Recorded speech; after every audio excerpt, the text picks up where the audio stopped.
नमस्कार, आपण पाहता AMK न्यूज चॅनल। आजच्या नांदेड शहरातील घडामोडी।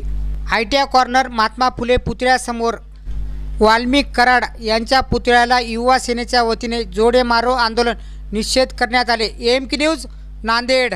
जवळपास 3 महिन्यापूर्वी आमचे मस्साजोगचे सरपंच कैलासवासी संतोष देशमुख यांची ज्या प्रकारे निर्गुण हत्या करण्यात आली, 3 महिने उलटून गेले तरी अद्याप एक आरोपी फरार आहे, बाकीचे आरोपी अटक आहेत।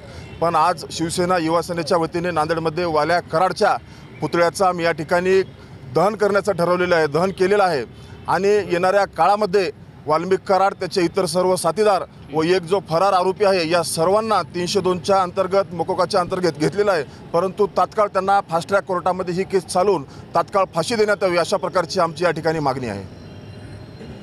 नांदेड येथे वाल्मिक कराड यांना जोडे मारो आंदोलन करण्यात आलेलं आहे आणि आज 3 महिने उलटून गेले तरी एक कृष्ण आंधळे या नावाचा आरोपी फरार आहे।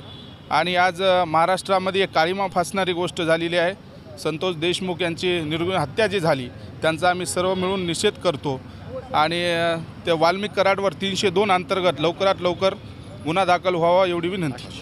ते सर्व आरोपींना लवकरात लवकर फाशीची शिक्षा व्हावी आणि नाही झाली तर याच्यापेक्षा तीव्र आंदोलन पुढे येणाऱ्या नांदेड जिल्ह्यामध्ये करण्यात येईल युवा सेनेच्या वतीने।